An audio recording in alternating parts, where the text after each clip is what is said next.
guys, today is going to be a fairly short video because there's a lot going on. To update you a little, next week on Tuesday I fly back to New Zealand, which is a massive flight. I leave on Tuesday, don't get to New Zealand till Thursday, so that's going to be hectic. So I don't think there's going to be a video next week. On top of that, we are getting subletters for our room, so there's a lot of room moving.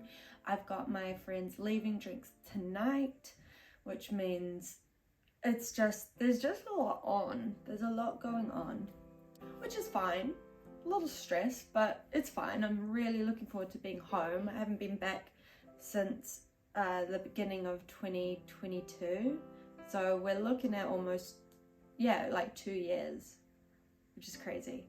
I'm really looking forward to seeing family and friends, and I'll do a bit of filming there, and you can see the area that I used to live in, and I really am excited.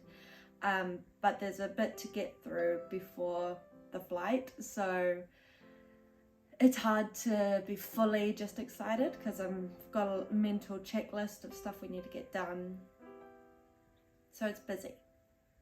But today I thought I'd just do a little digital painting of me with my childhood home.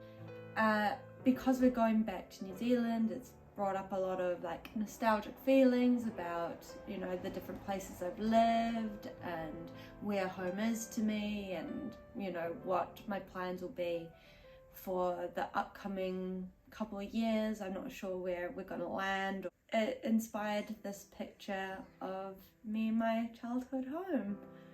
So here's the recording of that video. I was looking on Pinterest and saw a picture of a girl sitting on a doll's house at the beach, and it just kind of made me think about my family home, because it was the same kind of villa style architecture. And then I really liked the idea of having myself sit on my childhood home looking a little confused or a little lost. So that's the basic premise for this drawing. I'd initially sketched it up in my sketchbook, and so just took a picture of that and imported it into Procreate. From there, I like to use the dry brush paintbrush and just outline. I've been watching a lot of videos of people saying that their outlining or like clean line work makes their artwork look flat, until someone told them that when you're drawing over the sketch image, to almost draw it like you're drawing it for the first time, instead of straight line for line copying exactly what you had previously drawn. And I kind of had that in mind when I was doing this, and I feel like it did help to keep a lot of that natural flow and movement in the initial sketch, instead of just looking flat and boring like line art can usually look compared to how loose you sketch something. So I kind of grew up moving houses a lot, but this house in particular wasn't where I was born. I moved into this house when I was 7 and lived there until I was about 13. But you know how even if you're staying in places longer, some places just resonate with you more, and they just stick as more of that like quintessential moment in your childhood. This house is that for me. So it was quite nice to be redrawing it. It was interesting as well. I looked up the street address on Google just to make sure I was remembering the front of the house correctly. And it had gone up for sale kind of recently, I think. And so I was able to look through the different photos of the interior, and the place has been completely gutted and renovated. And it was such a strange feeling of recognizing the outside of the house, but the whole inside was just completely unrecognizable to me. Like, it was a really weird feeling. But I mean, it's bound to happen when it's such an old house, and we haven't lived there in maybe 13 years or something like that. So, you know, people get in and make the house how they want, but it just had so much charm when I used to live in it, because it was my dad's parents' house, so he grew up in this place, and when they moved into a retirement village, we all moved up from Gisborne to Auckland and moved into here, and then Mum and Dad slowly renovated it the whole time we were living here until we then moved again. But yeah, that's by the by, but I just found that really interesting. I think being back in New Zealand, I might do a little drive-by as well, now that I'm thinking about, you know, the area and the house and the neighbourhood. I'd be interested to see how much has changed. But that kind of brings me on to the whole flying home thing, which I'm really, like I said at the beginning of the video, I am really excited about. But it is such a long flight, and I just get so uncomfortable on the plane. I can't really sleep very well, so I'm a little apprehensive about it. I bought some over-the-counter sleeping pills for the flight and did a little trial test the other night, because I've never taken sleeping pills before, and slept like a log and didn't wake up feeling groggy. So I have high hopes for actually getting some decent sleep on this upcoming flight. I think the first one is maybe 12 hours, and then we have a couple of hours layover, and then it's another 12 or 13 hours to our destination. So the jet lag is potentially going to be horrific, but I'm trying to stay busy as soon as we arrive. Like, we're seeing my boyfriend's family, we're staying with them, and the next day we're seeing my family and like extended family, and we just got a lot of things planned in the books to keep us moving until we're, you know, our bodies have reset themselves to NZ time.